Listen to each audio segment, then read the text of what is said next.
Hello everyone, പുതിയൊരു വീഡിയോയിലേക്ക് സ്വാഗതം. ഇന്ന് നമ്മൾ ഡിസ്കസ് ചെയ്യാൻ പോകുന്നത് ഇ ഇൻവോയ്സിംഗിനെ കുറിച്ചാണ്. ഇ ഇൻവോയ്സിംഗ് എന്നാൽ UAE പുതുതായി വന്ന ഒരു അപ്ഡേറ്റ് ആണ് ഇ ഇൻവോയ്സ്. ഇത് ജസ്റ്റ് ഒരു അക്കൗണ്ടിംഗ് അപ്ഡേറ്റ് അല്ല, ഇതൊരു ലീഗൽ കംപ്ലൈൻസ് റിക്വയർമെന്റ് ആണ്. So every business owners should clearly understand this. E invoicing എന്താണ് എന്നും ഇ ഇൻവോയ്സിംഗിലെ അപ്ഡേഷൻ എന്താണ് എന്നും ഞാൻ നിങ്ങൾക്ക് എക്സ്പ്ലെയിൻ ചെയ്തു തരാം. ഇ ഇൻവോയ്സിംഗ് എന്നാൽ ഒരു ഇൻവോയ്സ് ജനറേറ്റ് ചെയ്യുന്നതും ട്രാൻസ്മിറ്റ് ചെയ്യുന്നതും സ്റ്റോർ ചെയ്യുന്നതും ഒരു ഡിജിറ്റലി സ്ട്രക്ചേർഡ് ഫോർമാറ്റിൽ ആയിരിക്കും. എന്തിനാണ് UAE ഇത് ഇംപ്ലിമെന്റ് ചെയ്തത് എന്ന് വെച്ചാൽ ടാക്സ് ട്രാൻസാക്ഷൻ സുതാര്യമാക്കുന്നതിനും ടാക്സ് ഇവേഷൻ തടയുന്നതിനും വേണ്ടിയിട്ടാണ് UAE ഇത് ഇംപ്ലിമെന്റ് ചെയ്തിട്ടുള്ളത്. ഇ ഇൻവോയ്സിംഗ് ആർക്കൊക്കെയാണ് അപ്ലിക്കബിൾ ആയിട്ടുള്ളത് എന്ന് നോക്കാം. പ്രധാനമായിട്ടും business to business transaction, business to government ട്രാൻസാക്ഷനുമാണ് ഇപ്പോൾ നിലവിൽ അപ്ലിക്കബിൾ ആയിട്ടുള്ളത്. ബിസിനസ് ടു ബിസിനസ് ട്രാൻസാക്ഷൻ ആവുമ്പോൾ രണ്ട് ഫേസ് ആയിട്ടാണ് UAE ഇൻട്രൊഡ്യൂസ് ചെയ്യാൻ പോകുന്നത്. അതായത് ഫസ്റ്റ് ഫേസിൽ വരുന്നത് എബോവ് 50 മില്യൺ ടേൺ ഓവർ ഉള്ള കമ്പനീസ് എല്ലാം ഇ ഇൻവോയ്സിംഗ് ഇംപ്ലിമെന്റ് ചെയ്തിരിക്കണം. ഇതിനൊരു ടൈം ലൈൻ തന്നിട്ടുണ്ട്. അതായത് ഇതിന്റെ ഫസ്റ്റ് ഫേസിൽ ASPയെ അപ്പോയിന്റ് ചെയ്യാനുള്ള ഒരു ടൈം തന്നിട്ടുണ്ട്.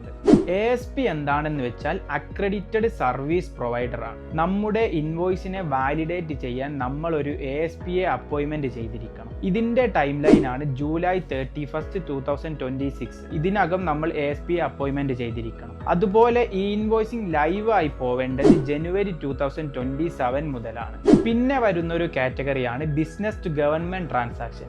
ബിസിനസ് ടു ഗവൺമെന്റ് ട്രാൻസാക്ഷൻ ആവുമ്പോൾ മാർച്ച് 2027 ആണ് ASPയെ അപ്പോയിന്റ്മെന്റ് ചെയ്യാനുള്ള അവസാന ഡേറ്റ് വരുന്നത്. അതുപോലെ അത് ലൈവായി പോവേണ്ടത് ഒക്ടോബർ 2027 ആണ്. ഇത്രയൊക്കെയാണ് ഇതിന്റെ ടൈം ലൈൻ ആയി പറഞ്ഞിട്ടുള്ളത്. ഇനി നമുക്ക് അറിയാനുള്ളത് ഇത് എങ്ങനെയാണ്, ഇതിന്റെ മെത്തേഡ് എങ്ങനെയാണ്, ഇതിന്റെ പ്രോസസ്സ് എങ്ങനെയാണ് വർക്ക് ചെയ്യുന്നത് എന്നാണ്. ഈ ഇൻവോയ്സിംഗ് എന്ന് പറയുമ്പോൾ UAE അഡോപ്റ്റ് ചെയ്തിരിക്കുന്നത് പെപ്പോൾ സ്റ്റാൻഡേർഡ് ആണ്. പെപ്പോൾ എന്ന് പറഞ്ഞാൽ pan European public procurement online എന്നതിന്റെ ആക്യുറൽ നെയിം ആണ് പെപ്പോൾ എന്ന് പറഞ്ഞാൽ. ഇതിൽ നമുക്ക് എന്തൊക്കെ പ്രോസസ് ആണ് വരുന്നത് എന്ന് നോക്കാം. ഇതിലൊരു 5 സ്റ്റെപ്പ് പ്രോസസ് ആണ് വരുന്നത്. അതിന്റെ ഫസ്റ്റ് സ്റ്റെപ്പാണ് സെല്ലർ ക്രിയേറ്റ് ഇൻവോയ്സസ്. എന്താണെന്ന് വെച്ചാൽ സെല്ലർ ഒരു ഇൻവോയ്സ് ക്രിയേറ്റ് ചെയ്യുന്നു.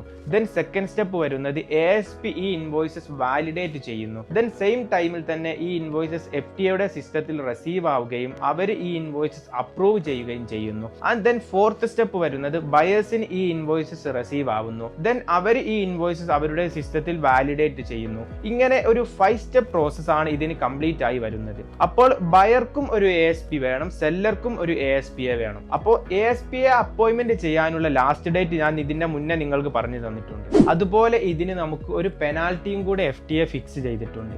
നമ്മൾ പ്രോപ്പർ ടൈമിൽ ASPനെ അപ്പോയിന്റ്മെന്റ് ചെയ്തിട്ടില്ലെങ്കിൽ 5,000 പെർ മന്ത്ലി ആണ് പെനാൽറ്റി വരുന്നത്. അതേപോലെ ഓരോ ഇൻവോയ്സസിനും 100 ദിർഹംസ് വെച്ചിട്ട് ഫൈന് വരുന്നുണ്ട്. ഇതൊക്കെയാണ് പുതുതായി വന്ന അപ്ഡേറ്റ്സ്. അതുകൊണ്ട് compliance is cheaper than penalties. അതുപോലെ ബിസിനസ് ടു കസ്റ്റമർ ട്രാൻസാക്ഷൻ ഉണ്ടോ എന്ന് പലരും ചോദിക്കുന്നുണ്ട്.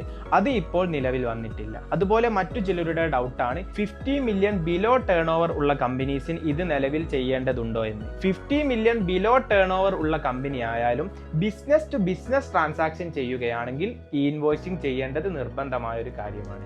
അതുകൊണ്ട് അവസാന ഡേറ്റ് വരെ വെയിറ്റ് ചെയ്യേണ്ടതില്ല. For more information contact us now. Thank you everyone. I am Shuhaib from IZA Corporate.